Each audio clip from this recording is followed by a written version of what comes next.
On a quiet October night in 1981, the sharp stillness of the Sierra Nevada mountains was broken by an act of unimaginable brutality that would forever haunt investigators. Nestled in the small town of Keddie, California, Cabin 28 was supposed to be a place of modest peace, where a mother and her children lived among a close-knit, working-class community.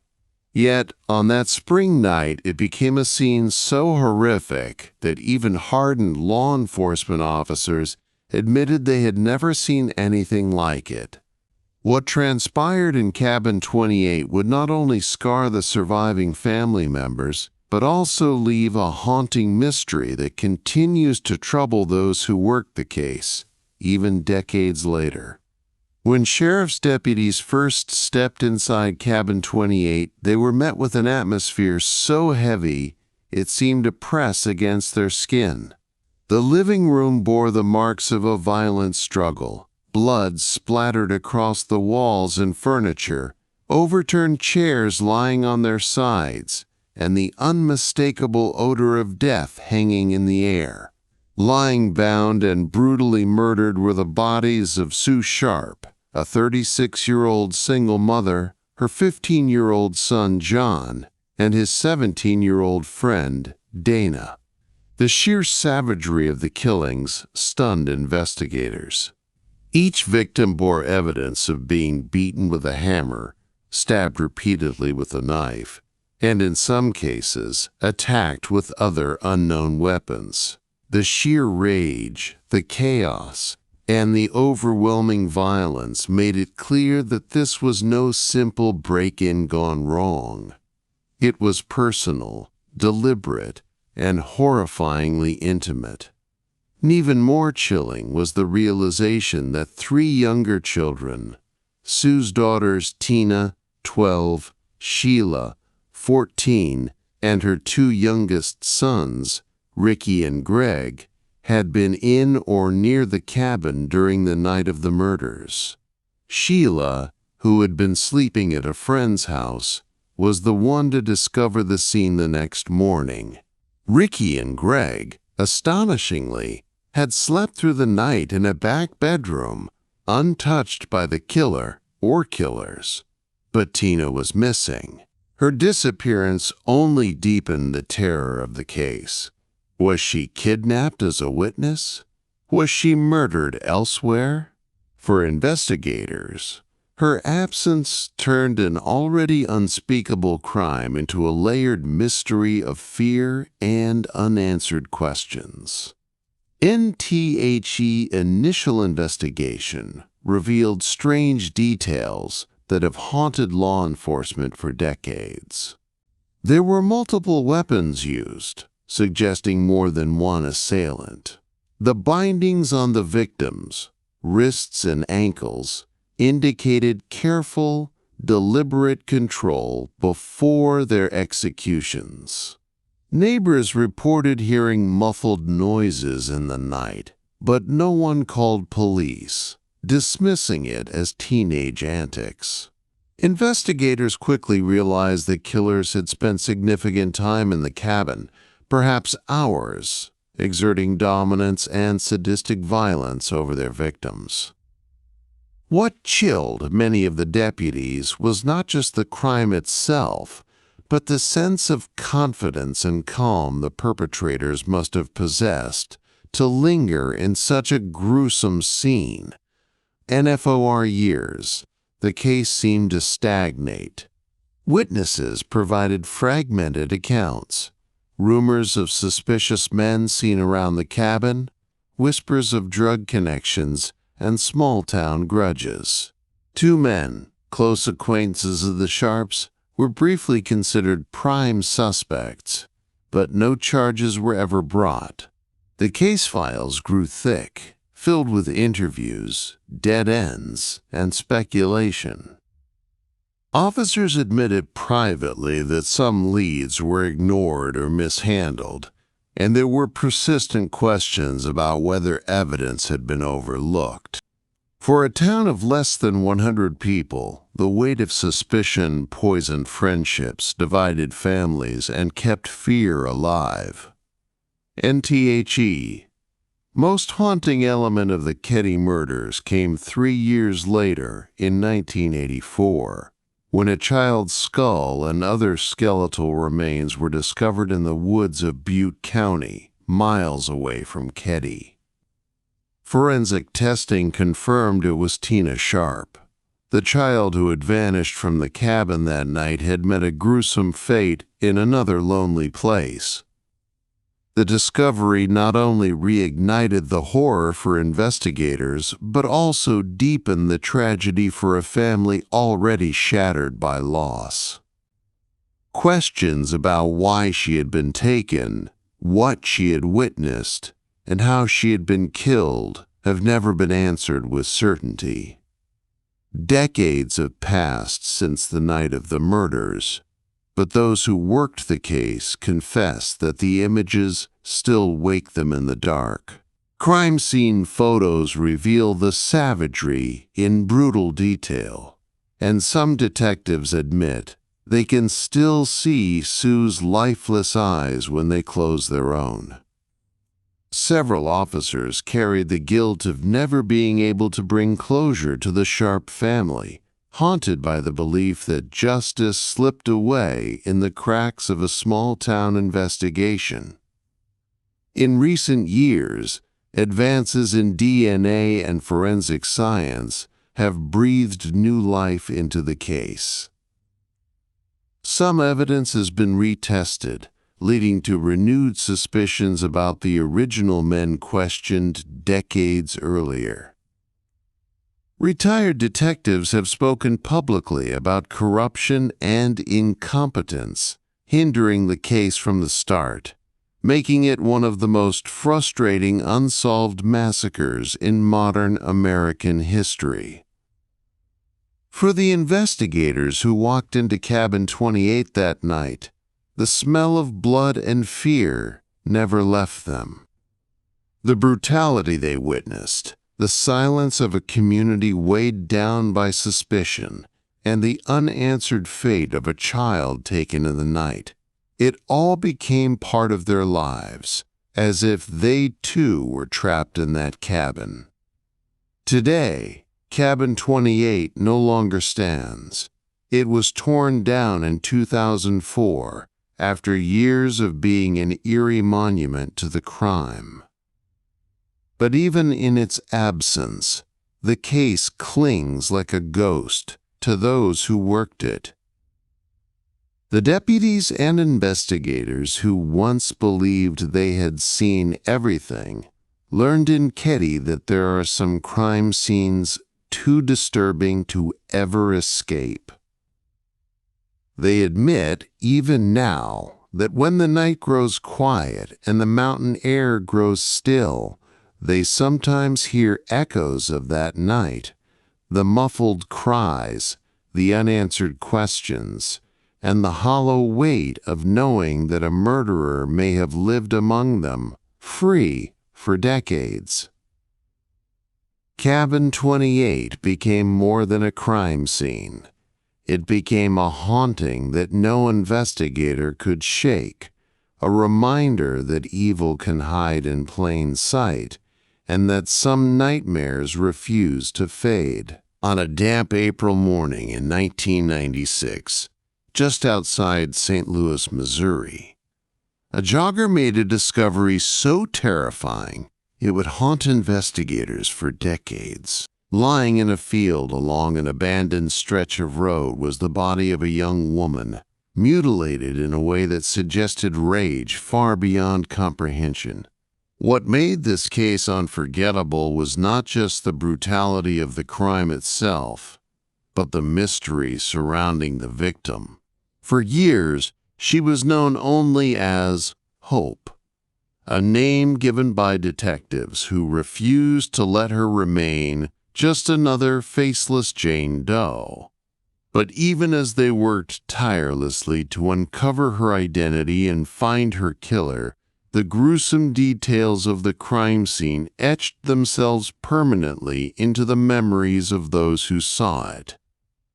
NTHE woman was estimated to be in her early 20s.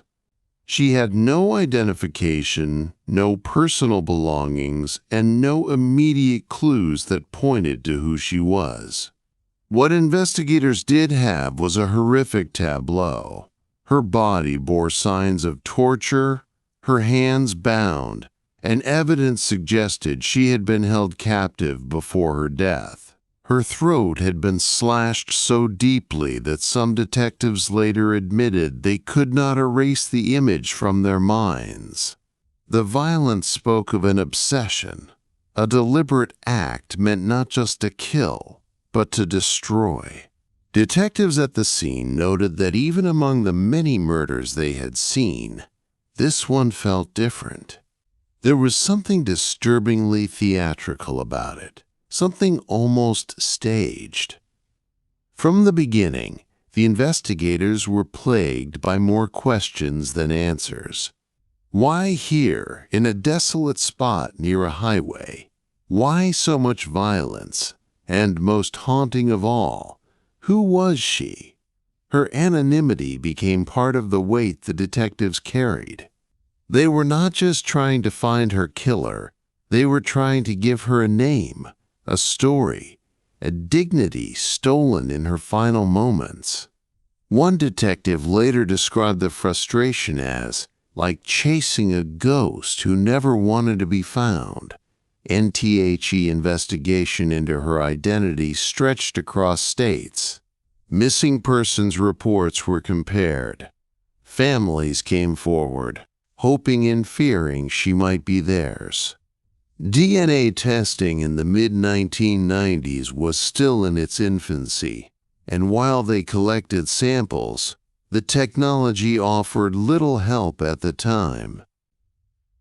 Sketches of her face were distributed, her description broadcast across police channels, but no one claimed her. To the detectives who sat with her autopsy photos late at night, the idea that a young woman could vanish from society without a single person searching for her was almost as chilling as the crime itself. NTHE crime scene itself became a point of fixation for the lead investigators. There were tire tracks nearby, cigarette butts, and a partial footprint pressed into the damp earth. Each clue seemed to whisper a story, but none gave enough to piece together the truth. Detectives interviewed truckers, locals, drifters, anyone who might have seen something that night.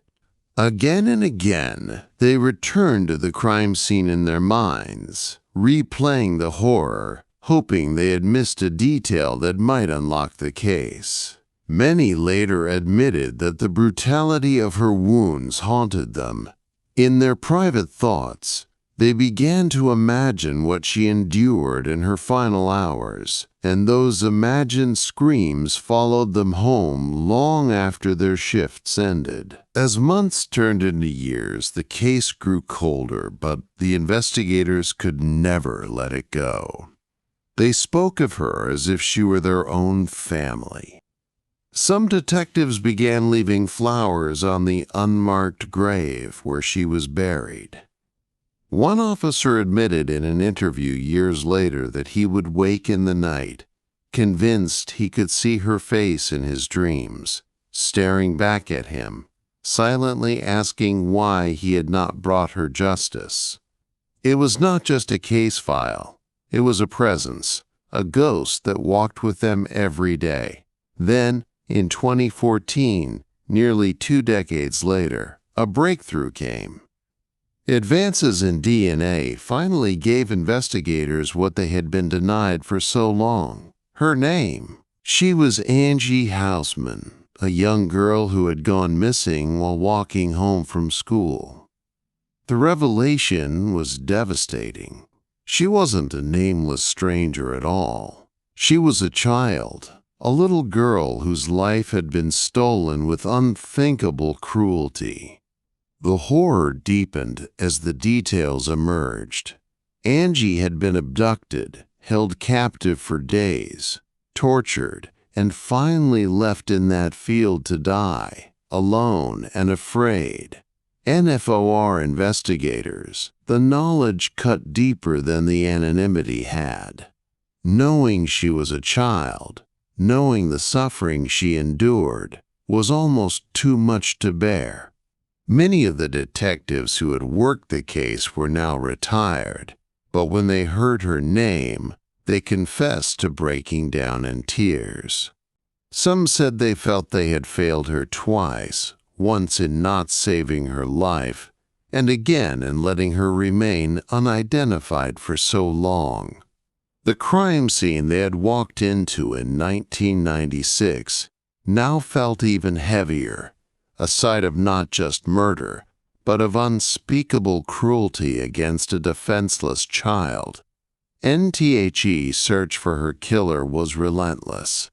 Over time, with the help of preserved evidence and forensic genealogy, they identified a suspect, Earl Cox, a convicted pedophile whose DNA matched samples collected decades earlier. The revelation was chilling, but also brought with it a sense of unfinished business. Many of the original investigators had carried the weight of the case for nearly 20 years, and even with an arrest, the ghosts never left them. They admitted that justice, no matter how delayed, could never undo what they had seen or what Angie endured. Today, Angie's case stands as a reminder of both the advances of forensic science and the long shadows left by unsolved crimes. For the men and women who first stepped into that lonely field outside St. Louis, the memory never faded. Some retired detectives confessed they avoided driving past that stretch of road, unable to face the memories. Others admitted they prayed at night for Angie's soul, unable to shake the feeling that she was still waiting for peace. The haunting came not only from the brutality of the scene, but from the silence of those long years when she had no name, no voice, no justice. In the end, what lingers most for the investigators is not just the image of her lifeless body in the field, but the realization that evil can hide in plain sight for decades, unchecked, while the innocent suffer. Angie's story became more than just a case file. It became a permanent scar on the conscience of those who touched it. To this day, when retired detectives gather and talk about the cases that never left them, Angie's name and the crime scene where she was found always rises to the surface.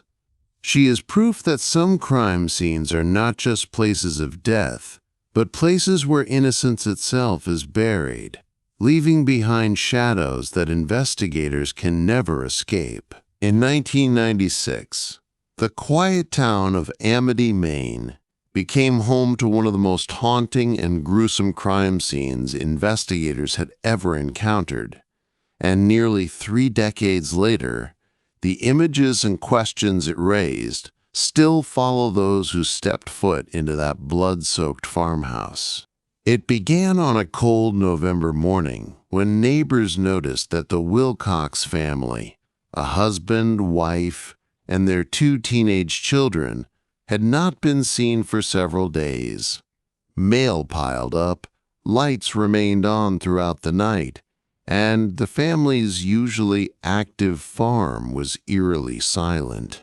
When a concerned neighbor finally entered the property, he was met with a stench so overwhelming and a silence so heavy that he immediately fled and called authorities. What investigators found inside the Wilcox farmhouse was a tableau of horror that would scar even the most seasoned crime scene professionals. Etched bodies of all 4 family members were discovered in different rooms of the house, each brutally murdered in ways that suggested rage and ritual rather than robbery or random violence. Mr. Wilcox was found slumped in the kitchen chair, his body riddled with stab wounds, while his wife lay sprawled in the hallway, her throat slashed so deeply it nearly severed her head. The children, however, were what left even hardened investigators shaken. The boy was found in his bedroom, bludgeoned with a blunt object so viciously that the weapon had broken apart during the assault. His sister was discovered in the living room, posed unnaturally, her arms outstretched and hands clasped together as if in prayer, though her lifeless eyes told a different story. Around her body, symbols had been painted on the floor in what investigators believed was the family's own blood. NTHE crime scene photographs, which investigators later admitted were so grotesque that many of them could never look at them again, captured the sheer brutality and deliberate cruelty of the killings. Yet what unsettled the investigative team most was not just the carnage, but the complete absence of any clear motive or suspect. Nothing appeared stolen. There were no signs of forced entry, suggesting the Wilcoxes may have known their killer. Fingerprints smeared in blood were found, but they didn't match anyone in the police database.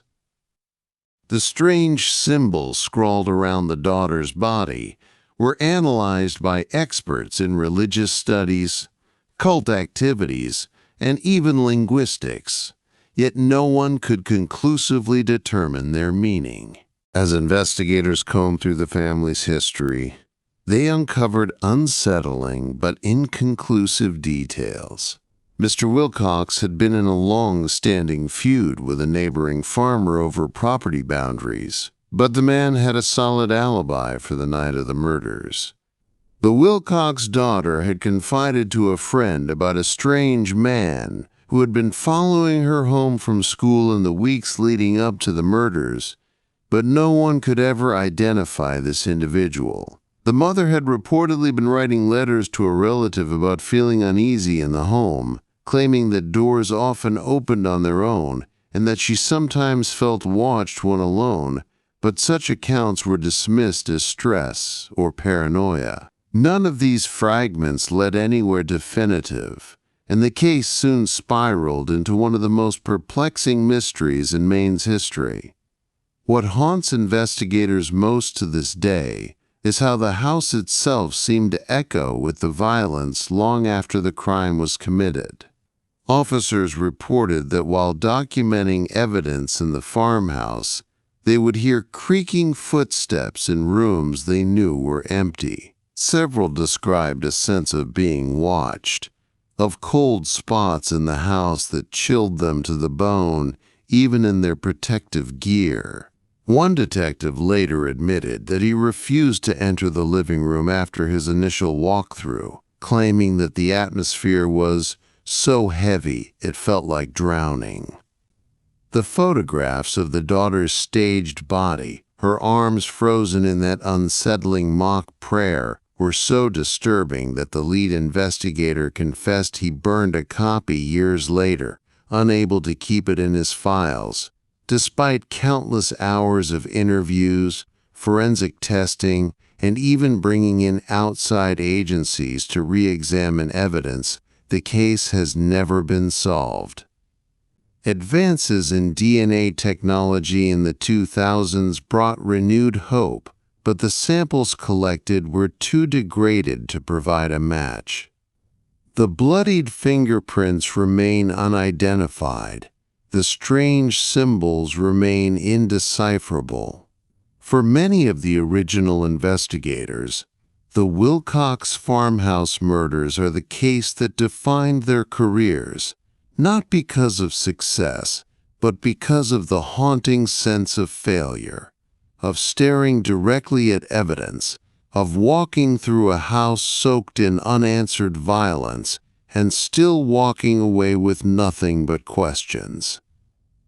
NTO this day, the Wilcox farmhouse stands abandoned, slowly rotting into the Maine countryside.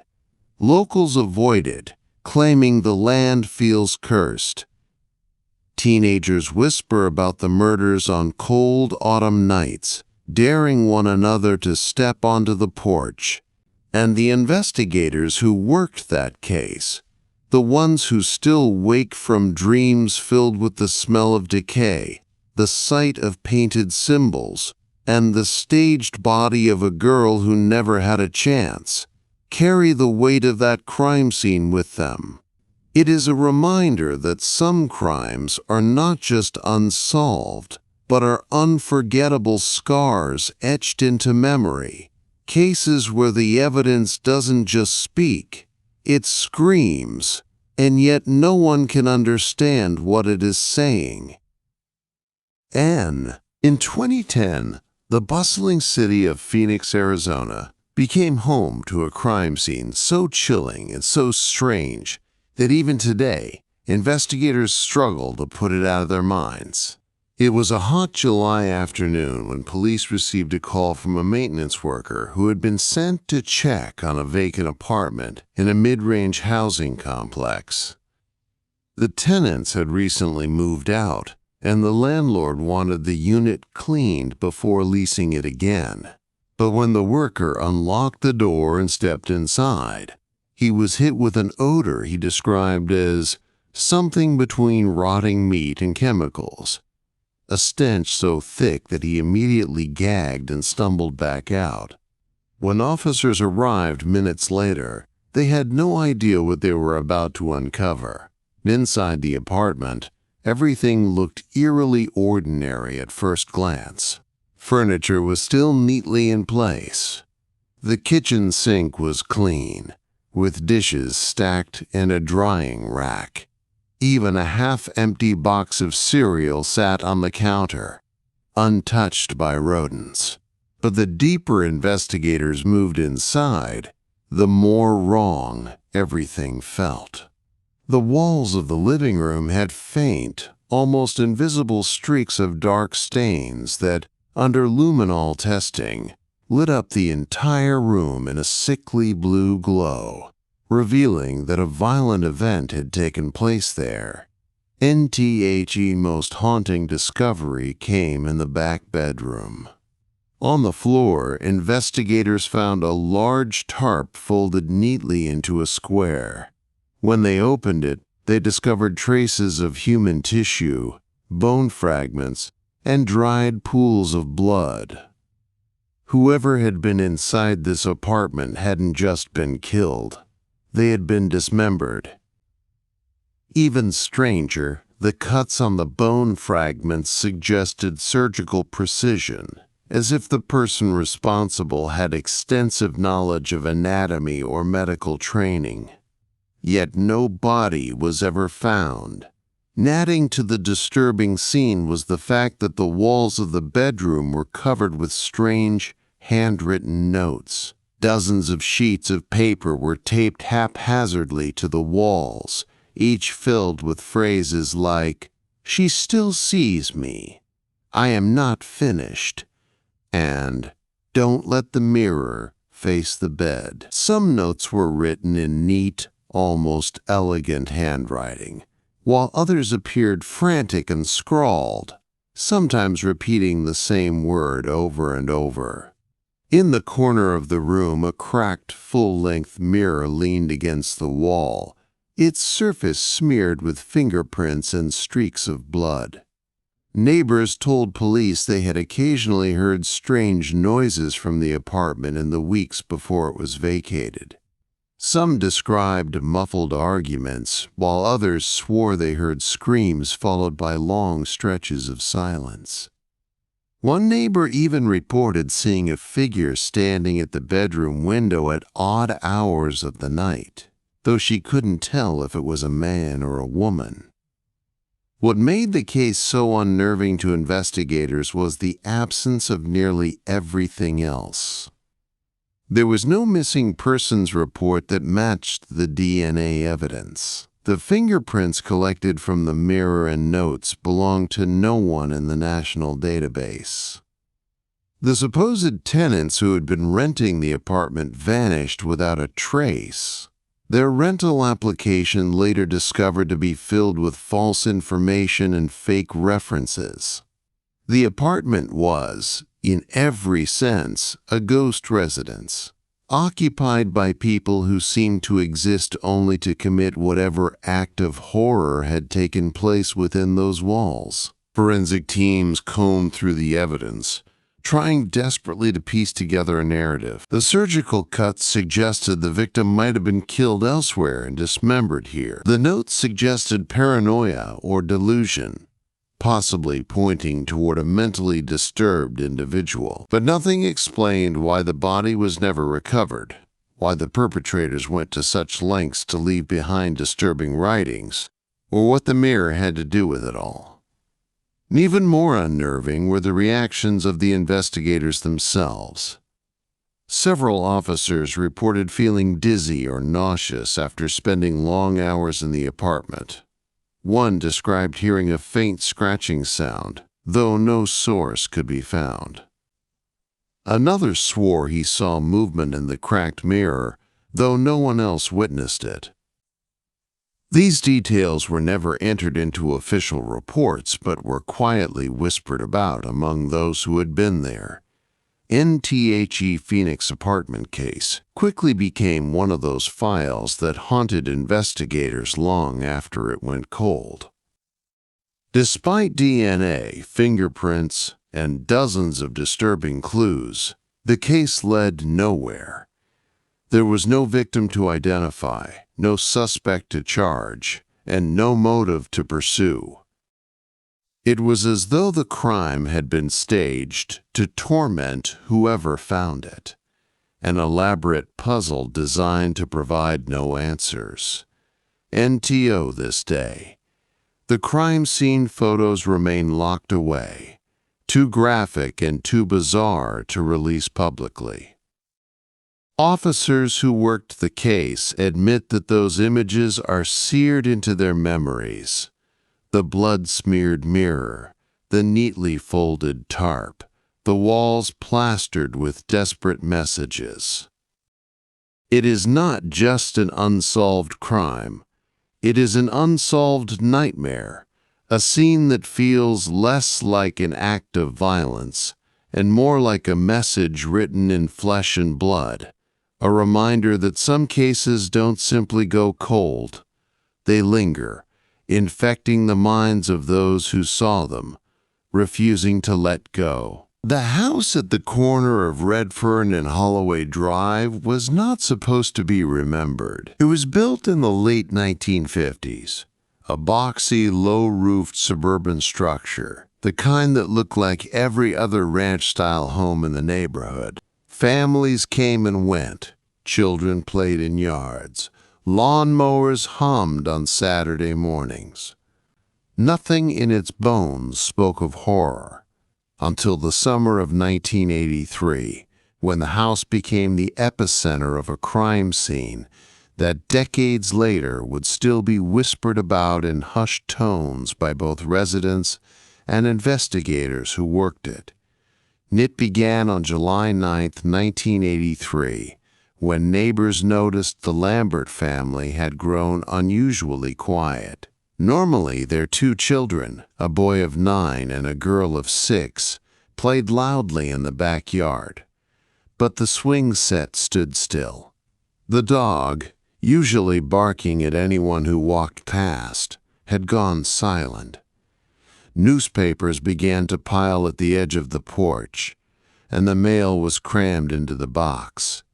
After 3 days, concerned neighbors called the police. When officers entered, The first thing they noticed was how wrong the silence was. It wasn't just stillness. It was a suffocating absence, as though the air itself had been compressed. The dog, a golden retriever, was found lying near the back door. It hadn't been fed in days, but wasn't harmed. That detail alone baffled detectives later. Whoever had been inside had ignored the animal completely. Etched family was found in the master bedroom. The father, Richard Lambert, lay slumped against the headboard, his eyes open, his face contorted into an expression somewhere between shock and resignation. His wife, Margaret, was sprawled beside him, her hands folded unnaturally across her chest. The two children were discovered in bed between them, as if someone had carefully placed them there after death. Each member of the family had been killed by a single blow to the head, delivered with a blunt object, never recovered. There were no signs of forced entry, no fingerprints, no footprints, no bloody weapon. Etched's strangest detail, and the one that haunted every detective who walked into that room, was the mirror. The large dresser mirror across from the bed had been turned to face the wall. Every reflective surface in the house, from bathroom mirrors to the glass on picture frames, had been similarly flipped, covered, or removed. It suggested ritual, or at the very least, a deliberate effort by the killer to keep their reflection hidden. Crime scene technicians scoured the house. They found no foreign DNA, no signs of robbery, no indication of sexual assault. Food in the kitchen was left untouched. Even the back door was locked from the inside. The killer had entered, murdered 4 people with precision, obscured every reflective surface in the home, and left, without leaving a trace of themselves behind. NFOR investigators, the absence of clues was maddening. Detectives interviewed neighbors, friends, co-workers. Richard was a mid-level accountant with no enemies. Margaret was a Sunday school teacher, well-liked, uncontroversial. The children were quiet, polite. Nobody in the Lambert circle appeared capable of wanting them dead. The case generated few leads, and the police were left to chase speculation. One theory suggested it was a random intruder, a drifter passing through town. But if that were true, why the deliberate staging? Why cover mirrors? Why place the children's bodies so carefully? Another theory centered on the idea of ritualistic crime, that the killer held a deep fear of reflections, perhaps a paranoid delusion that mirrors captured souls. But no known suspect in the area fit such a profile. The press, hungry for answers, began to call it the Mirror House Murders. Reporters swarmed the neighborhood. Some claimed the family had been involved in occult practices. Others suggested a stalker had been watching them for weeks. Police denied all such claims, but they had no solid answers to offer. And as weeks turned to months, then years, the case grew cold. Detectives moved on, retired or passed away, but the Lambert file never closed. And still, certain details gnawed at those who had walked through the Redfern house. One of the most disturbing findings came not from physical evidence, but from witness statements. A postal worker reported seeing someone in the Lambert yard the morning after the murders. A tall figure in a long coat despite the summer heat, standing still by the fence. The description was vague, the sighting unverified, yet the detail unsettled the lead detective for years. He would later tell colleagues that every time he closed his eyes, he imagined that figure standing at the edge of the yard, watching the silent house. In 1991, the Lambert house changed owners. The new family claimed to know little of its history. But within months, neighbors whispered that strange things happened there.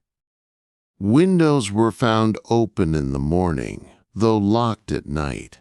Mirrors would shift slightly, as if someone had touched them. One family friend refused to enter after hearing a faint tapping on the bathroom mirror when nobody was inside. Eventually, the owners moved away, leaving the property vacant for years. Police revisited the case in the early 2000s with modern forensic tools. Old evidence was re-examined. Hairs, fibers, even dust. Nothing new surfaced. The blood patterns suggested the killer moved methodically from one victim to the next, striking once, ensuring death, then staging the scene. Psychologists called it ritualistic control, a compulsion to manipulate not only life, but death itself. One criminal profiler who studied the Lambert case suggested the killer might have returned to the house afterward. The absence of panic, she wrote, the care with which the bodies were placed, the covering of mirrors, it all suggests time. Whoever did this wasn't afraid of being caught. They were in control. Etched theory terrified many. It implied the murderer wasn't a random drifter, but someone local. Someone comfortable enough to move in and out unnoticed, perhaps even someone who continued to live in the town. NBY 2010, the case was the subject of podcasts and television specials. Retired officers gave interviews, often with visible discomfort. One detective admitted that, to this day, he avoided mirrors in dark rooms. "It changes the way you look at reflections," he said. "After you've seen them all turned away like that, you start to wonder what they were hiding from, or who." NTHE Lambert murders remain unsolved. The Redfern house was eventually demolished in 2015, after decades of vacancy. Yet even in demolition, stories lingered. Workers claimed tools disappeared from the site. Some said they felt watched while tearing down the bedroom walls. One worker swore he saw a figure in a dark coat reflected in a shard of broken glass, though nobody else was there. For the community, the house became less a crime scene than a wound, an absence where certainty should have been. And for investigators, it remains one of the most haunting cases in memory. A family murdered with care, mirrors hidden from sight, and a killer who vanished without leaving so much as a fingerprint. NTO this day, the Lambert file is stored in the police archives under the heading Open/Active. But among officers who once handled it, the case is spoken of less as evidence and more as an echo. An unsolvable riddle, a specter in the hallways of the precinct, a reminder that sometimes the darkest crimes are not the ones that scream, but the ones that remain silent, perfectly arranged, waiting forever for someone to understand. In the summer of 1992, a quiet neighborhood in Portland, Oregon, became the backdrop for one of the most chilling and perplexing crime scenes investigators had ever encountered. It began with a phone call from a landlord who hadn't seen his tenant, a 38-year-old woman named Marjorie Evans, in several days. Neighbors reported an unusual silence from her usually lively apartment, where she often played the piano in the evenings. When police arrived to perform a welfare check, what they found would remain burned into their memories for decades.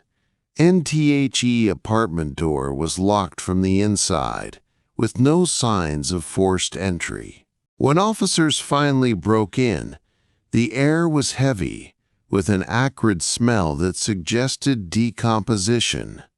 Inside, Marjorie's body was discovered seated upright in a wooden chair, her hands resting neatly in her lap, and her eyes staring straight ahead as though frozen in place. At first glance, the scene looked almost staged, as if someone had deliberately arranged her body in this haunting position. The crime scene offered little explanation. No signs of struggle, no defensive wounds, and no immediate evidence of how she had died. NTHE medical examiner's autopsy added another layer of confusion. There were no drugs in her system, no toxins, and no signs of suffocation or strangulation. Her cause of death was ultimately listed as, quote, undetermined. For detectives, that made the case nearly impossible to pursue. Without evidence of foul play, the case stalled almost immediately. Yet, there were strange details investigators could never shake. Her piano had been moved several feet from its usual place against the wall, as if someone had been sitting behind it. A single teacup with lipstick stains sat on the counter, though her friends swore she never drank tea. And most disturbing of all, every mirror in the apartment had been covered with sheets, as if someone didn't want their reflection to be seen. Neighbors reported having seen a man visiting Marjorie's apartment in the weeks leading up to her death, but no one could identify him. Some described him as tall and gaunt, always wearing a dark coat, regardless of the weather. When investigators canvassed the area, they found no one who could recall his face clearly, almost as though he had vanished along with Marjorie's last days. A diary found in her bedroom added a disturbing angle. She had written repeatedly about feeling watched, hearing footsteps outside her window at night, and sensing someone in the room with her when she was alone. Despite these unnerving entries, the case went cold. Over the years, detectives who worked the Evans case admitted it lingered with them more than most. Some spoke of nightmares where they saw her lifeless body staring from that chair. Others couldn't forget the unsettling detail of the covered mirrors, which suggested a deliberate act of someone who had been inside with her. To this day, the apartment remains vacant, with tenants refusing to stay longer than a few weeks before breaking their leases, claiming they heard footsteps in the night or music playing faintly on the piano. NTHE haunting image of Marjorie Evans, sitting silently in her chair with no cause of death, no suspect, and no closure, remains one of Portland's most disturbing unsolved mysteries. Investigators still revisit the case from time to time, but without evidence, without answers. It continues to stand as a chilling reminder of how some crime scenes are not just puzzles of evidence, but echoes of dread that refuse to fade. In the fall of 1978, a stretch of dense woodland outside Harrisburg, Pennsylvania, became the site of a crime scene so haunting that even seasoned investigators struggled to describe it without a tremor in their voices. Hunters had ventured into the forest early one morning when they stumbled upon something grotesque, a clearing where the ground was littered with bones. At first, they believed it was an animal graveyard, perhaps the remains of deer left behind by poachers. But as they looked closer, they realized these weren't animal bones, they were human. NTHE police were immediately called, and what they uncovered was nothing short of chilling. In total, 6 partial skeletons were discovered, scattered across a wide radius. Some bones were arranged in strange, deliberate patterns, while others seemed to have been left haphazardly. Investigators noticed that certain skulls had been placed facing east, almost as if part of some ritual. There were no clothes, no personal belongings, and no signs of how long the remains had been there. It was as if someone had gone to extraordinary lengths to strip away every trace of identity from the victims. NTHE medical examiner determined that the remains belonged to multiple victims, both male and female, ranging in age from young adults to middle-aged. The problem was that decomposition and exposure to the elements had erased nearly all forensic evidence. Some bones showed signs of deliberate cutting, while others were fractured in ways that suggested blunt force trauma. But there was no definitive cause of death. Investigators were left with the terrifying knowledge that these were murders, but no way to connect them to any missing persons cases at the time. What disturbed detectives most, however, was the deliberate placement of the remains. It didn't feel random. It felt like a message, or worse, a ritual. Experts in criminal psychology were brought in, and some suggested the arrangement of the skulls and bones hinted at occult practices. Others dismissed that theory, believing instead it was the work of a sadistic killer who enjoyed staging crime scenes for maximum shock value. Either way, the site carried an undeniable atmosphere of malevolence. Officers reported feeling uneasy while working the case, with some even refusing to return to the clearing after their initial visits. The discovery made headlines, and the community was gripped with fear. Parents kept their children indoors, and hunters avoided the woods altogether. Rumors spread quickly. Whispers of a serial killer, of satanic cults, even of someone in the town protecting the murderer. Yet, despite weeks of investigation, not a single suspect was ever identified. Leads came and went, but nothing concrete tied anyone to the grisly scene.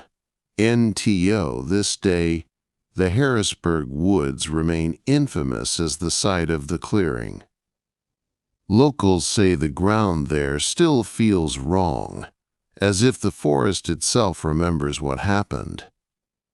Hikers have reported strange sensations, being watched, hearing footsteps behind them, or stumbling across small animal bones arranged in patterns eerily similar to the ones discovered in 1978.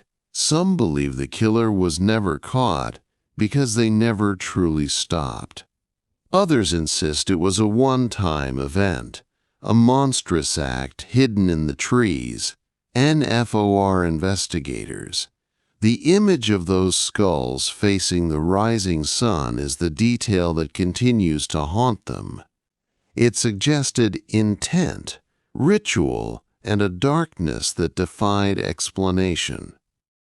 And with no names for the victims, no cause of death, and no suspect, the clearing remains one of the most terrifying unsolved crime scenes in Pennsylvania's history. In the winter of 1993, the small city of Billings, Montana, became home to one of the most disturbing unsolved cases in state history. It began when a maintenance worker entered a long-abandoned warehouse on the edge of town to inspect structural damage caused by a recent storm.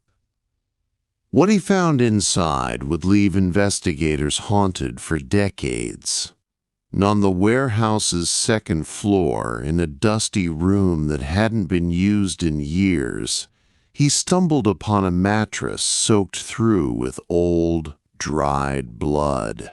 The walls around it were smeared with strange handprints, bloody impressions of palms and fingers pressed against the wood and peeling wallpaper. But what truly terrified investigators was what lay neatly stacked in the corner. Boxes filled with women's shoes, each pair wrapped carefully in plastic.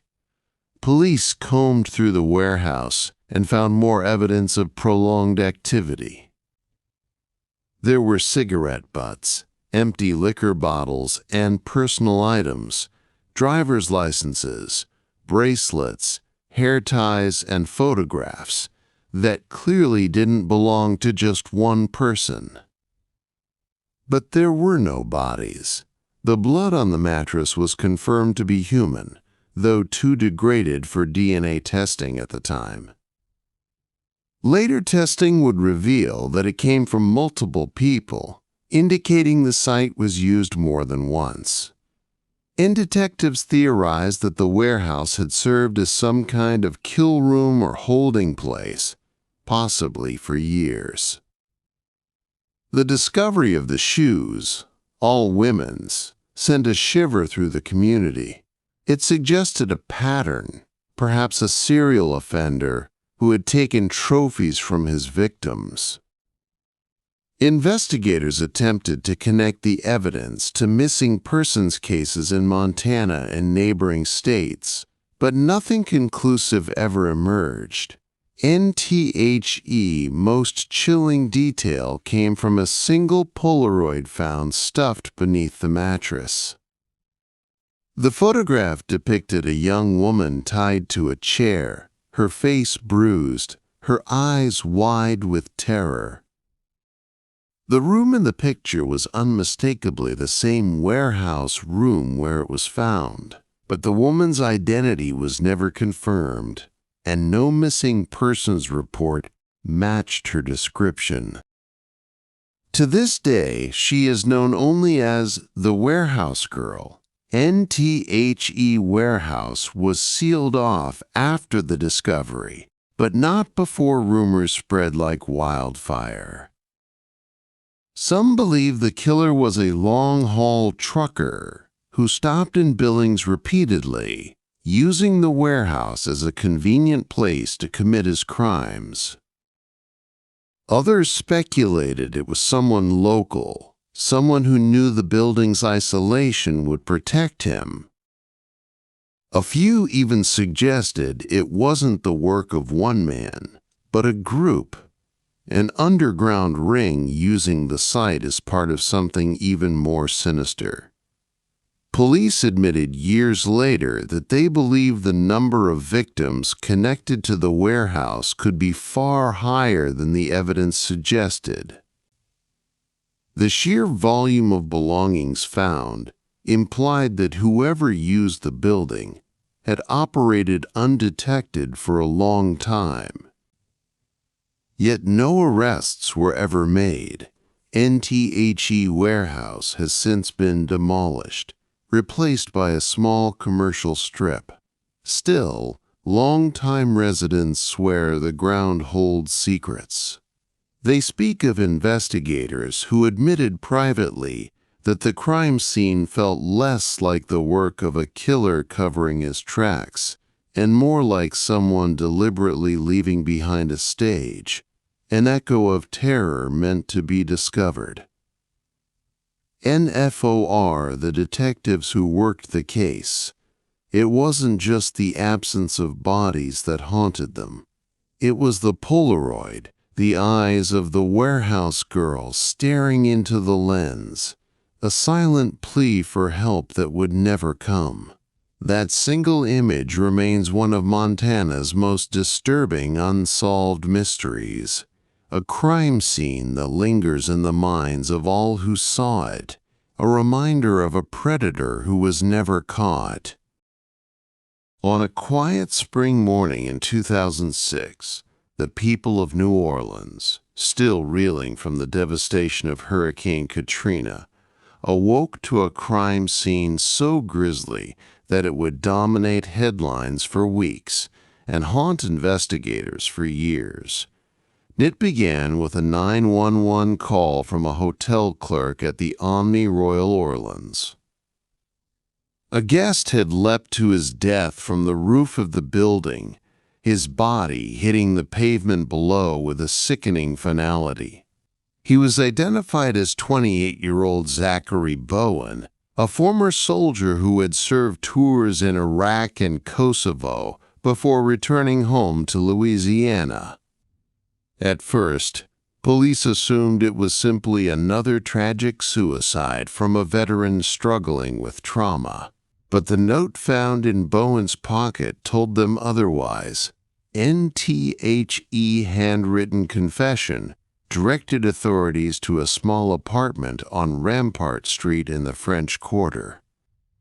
Inside, Bowen wrote they would find the explanation.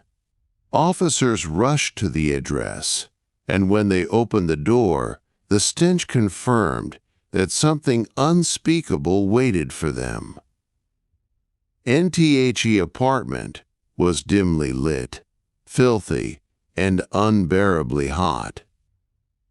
On the stove sat a large metal pot, and inside were human remains, boiled hands and feet. The refrigerator held plastic bags filled with more severed body parts. In the oven, investigators found a tray lined with cooked flesh. On the counter was a woman's head, carefully placed inside a pot. Scrawled on the walls in spray paint were phrases like, "Please call my wife, I loved her, and I'm sorry." NTHE victim was identified as 28-year-old Addie Hall, Bowen's girlfriend.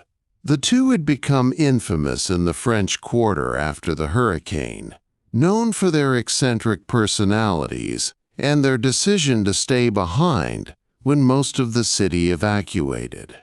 Locals remembered them dancing in the streets, drinking by candlelight, and riding out the storm in defiance.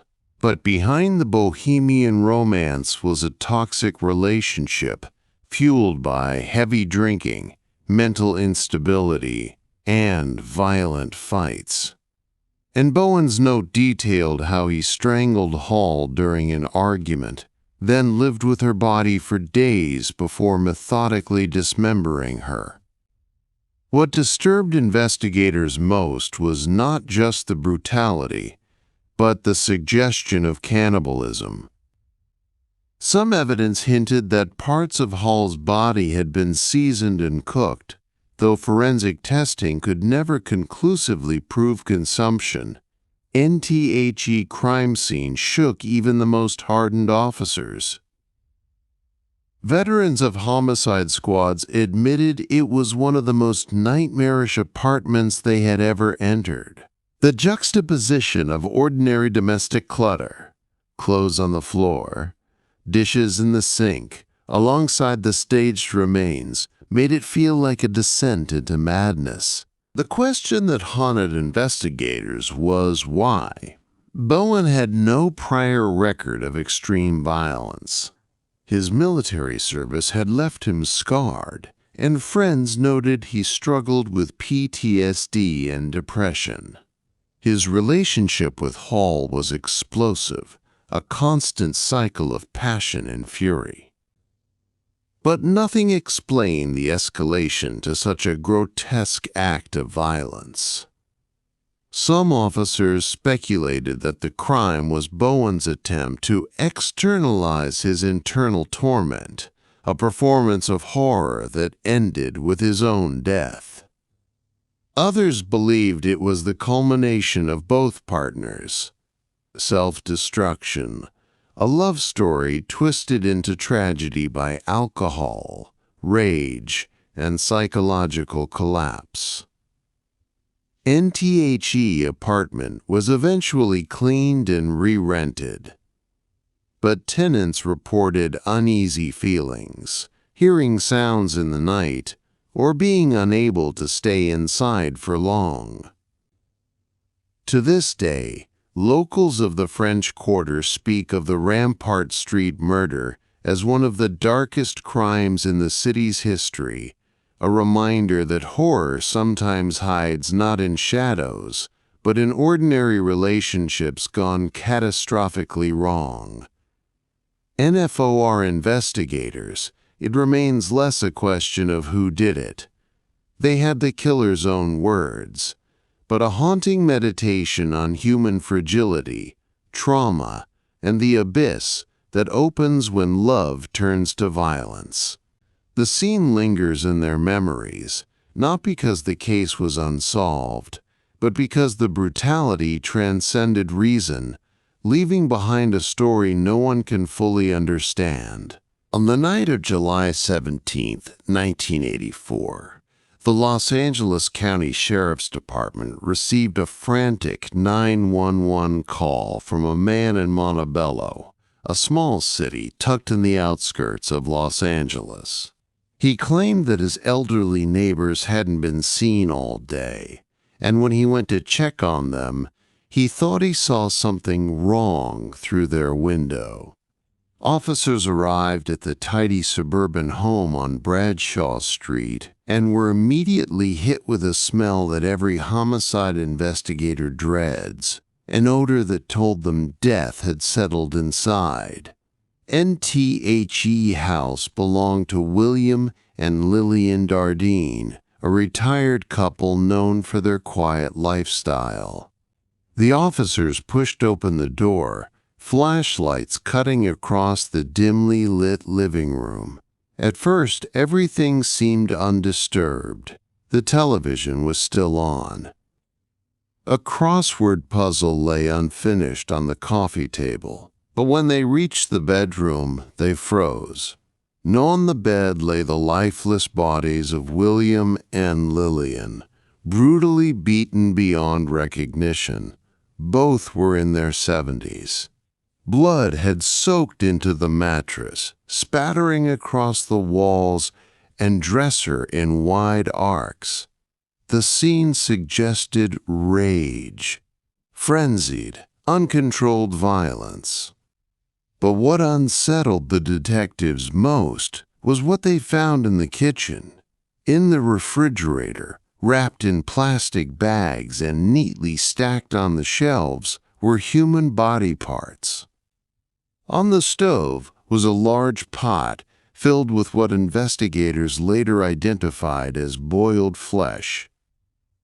The couple's torsos were discovered inside trash bags in the garage freezer, their limbs arranged as if the killer had taken his time, carefully dismembering them in stages.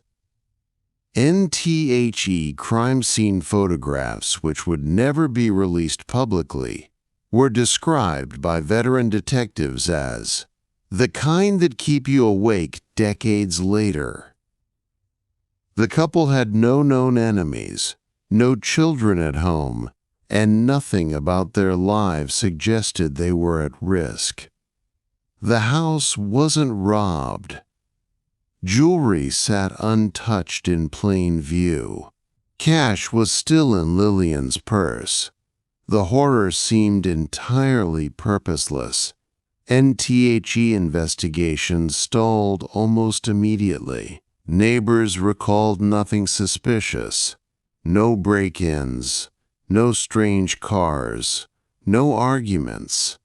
The Dardines were beloved in their community. Detectives floated theories: a drifter passing through, a home invasion gone wrong, or someone experimenting with cannibalism.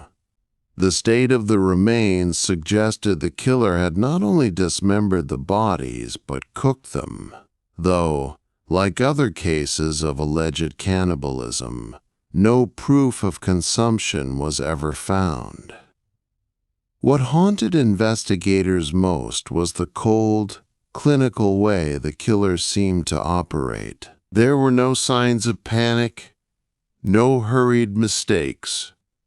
Whoever committed the crime took their time, moved through the house deliberately, and left behind an image of horror that felt staged, as though the killer wanted police to find it and recoil. And over the years, detectives chased leads across the country. A few suspects emerged, including transient criminals and violent offenders with histories of mutilation, but none matched the evidence. Every forensic advancement, DNA testing, fingerprint reanalysis, even familial DNA searches decades later, came up empty. And why? The 2000s.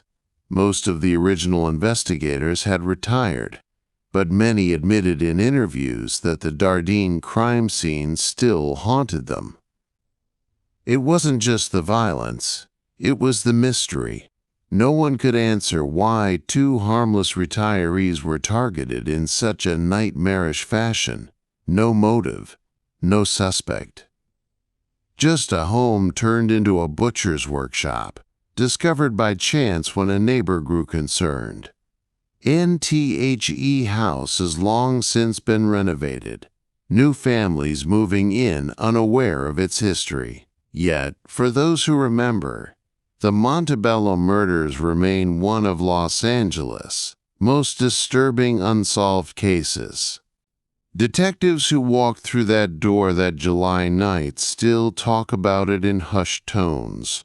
The smell, the silence, and the realization that evil had unfolded not in some hidden corner of the city, but in an ordinary suburban home where two people had simply gone to bed and never woken up again. NFOR them, it is not a case in a file. It is a scar, one that reminds them that sometimes the most haunting crime scenes are not the ones that can't be solved, but the ones that can't be explained. In September of 1992, the normally quiet streets of Martinsburg, West Virginia, became the site of one of the most haunting unsolved double murders the state has ever seen. Investigators still speak about the case with a tone of unease, not because of the brutality alone, but because of the eerie silence that hung over the crime scene, an absence of answers that has lingered for decades. NTHE victims were Mary and Maxine Ash, a mother and daughter who shared a modest brick home on South Queen Street. Mary, 72, was a retired nurse who had spent her life caring for others. Her daughter Maxine, 47, worked as a secretary at a local insurance firm. They were considered ordinary, kind women with no enemies and were well liked by their neighbors. The Ash household was steady and predictable. That predictability would become the very reason their deaths were noticed so quickly. And on the morning of September 27th, Mary's neighbor grew worried when she didn't see Maxine leave for work.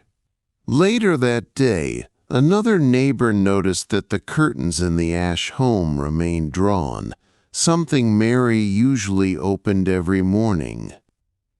Concern grew, and eventually, a family friend stopped by. When no one answered the door, police were called. Inside, investigators found a scene that would haunt them for the rest of their careers. Both women had been beaten to death. Their bodies were discovered in the living room, slumped close to one another, as though they had been attacked while sitting together. The level of violence was shocking. Blood splattered across the walls, the floor, even the ceiling. But unlike many brutal murders, there were no signs of forced entry. The door was locked. The windows were intact. Nothing of value appeared to be stolen. Detectives began searching for answers, but the deeper they looked, the stranger the case became. Forensic teams combed through the house for fingerprints and DNA, but the results were inconclusive. A few partial prints were found, but none matched anyone in law enforcement databases. Neighbors hadn't seen or heard anything unusual. No screaming. No signs of a struggle. It was as if the killer had appeared silently, committed an act of savage violence, and vanished into the night without leaving a trace. Rumors spread through Martinsburg. Some whispered about a drifter passing through town. Others speculated the women knew their killer and had let him in willingly. A few locals even muttered about darker possibilities. Ritualistic motives, given the brutality. Theories multiplied, but none fit cleanly with the evidence. Police interviews uncovered one chilling detail. In the days before their deaths, Maxine reportedly told a coworker she felt like someone was watching the house. She described a man she believed had followed her once while she was grocery shopping. The coworker later admitted she thought Maxine might have been exaggerating, but when the murders happened, that memory took on a new and disturbing weight. Years passed. Detectives reopened the case multiple times as forensic science advanced, each time hoping that new technology might reveal the killer. DNA testing was rerun in the 2000s, but the samples were too degraded to produce a match. The partial fingerprints still sat in the system, but no one had ever been arrested whose prints connected.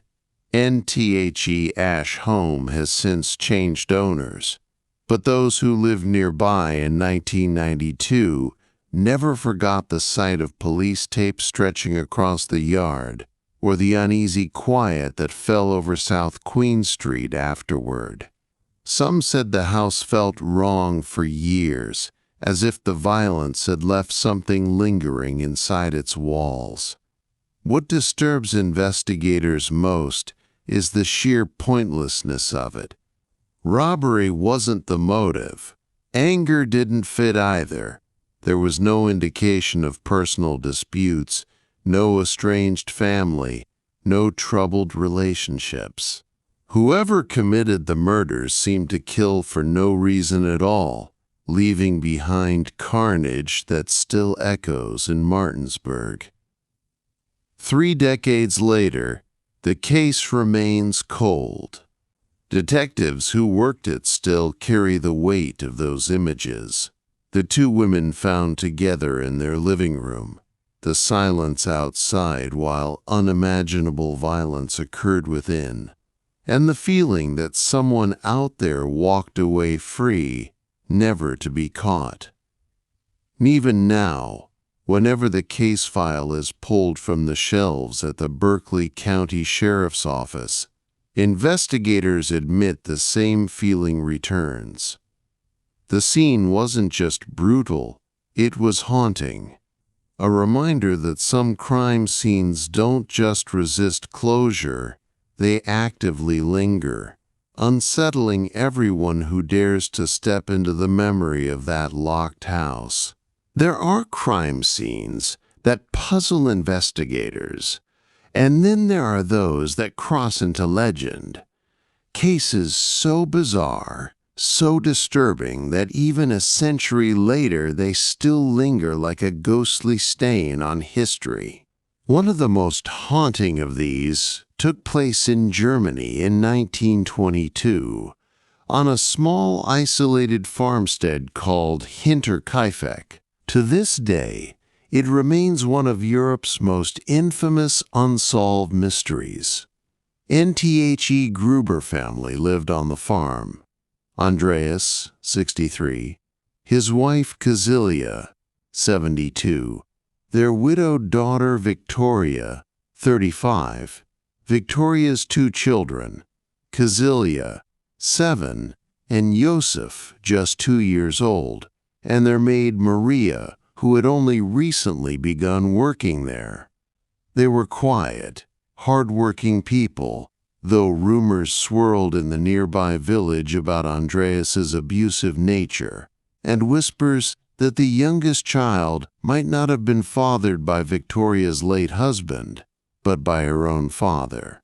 The Gruber household carried shadows even before the murders. What happened next turned those shadows into something monstrous. In late March 1922, strange events began. Andreas confided to neighbors that he had discovered footprints in the snow leading from the forest to the farm, yet none leading back out. The footprints ended at the barn.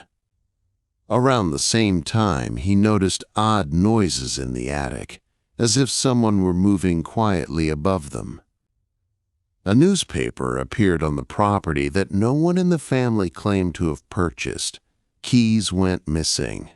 Andreas mentioned all of this, but when neighbors urged him to contact the police, he dismissed it. On the night of March 31st, something horrifying occurred. NFOR reasons that will never be fully known. Members of the Gruber family were lured, one by one, into the barn. There, each was brutally killed with a mattock, a sharp farming tool similar to a pickaxe. Andreas, his wife, Victoria, and little Kazilia were all found together, their bodies stacked, straw piled over them as though to cover the carnage. Inside the farmhouse, baby Joseph was discovered dead in his crib, and the maid Maria lay lifeless in her bed. 6 victims, all slaughtered. NBUT, the most chilling detail, was not simply the murders. It was what happened after, and investigators determined that the killer, or killers, remained on the property for several days after the murders. Livestock were fed. Meals were cooked. Smoke rose from the chimney. Neighbors who came by later reported seeing signs of activity, but assumed the family was going about their lives. All the while, the Grubers lay dead only yards away. When the bodies were finally discovered on April 4th, the crime scene confounded investigators. There were no clear signs of forced entry. The farmhouse was locked. The footprints leading from the woods to the farm remained the only physical clue. The murder weapon, the mattock, was eventually found hidden inside the barn. Nthe horror deepened when the autopsies were performed. Victoria had defensive wounds, suggesting she fought her attacker. Andreas's skull was caved in with monstrous force. Most disturbing of all, the young girl, Kazilia, had torn clumps of her own hair out in terror before she died, indicating she may have survived long enough to witness part of the massacre. Theories abounded. Some believed a vagrant had stumbled upon the isolated farm and killed for money, but no significant valuables were missing. Others suspected local resentment, as Andreas was widely disliked. A darker theory suggested incest within the household had bred hatred and violence. And yet none of these explanations accounted for the chilling detail that the killer stayed, calmly living among the dead for days. And over the years, suspects were named. Victoria's rumored lover, a neighbor with a grudge, a vagrant seen in the area. Even family connections were scrutinized, but every lead eventually collapsed. NTHE Hinterkaifeck Farm was eventually demolished, but the legend has never left Bavaria. The case has become the subject of books, documentaries, and endless speculation. No one has ever been arrested. NTO this day, nearly a century later, the Hinterkaifeck murders remain unsolved. What makes them so haunting is not just the brutality, but the surreal silence of the aftermath. The thought of someone calmly feeding cattle and lighting fires while 6 bodies lay cold only feet away.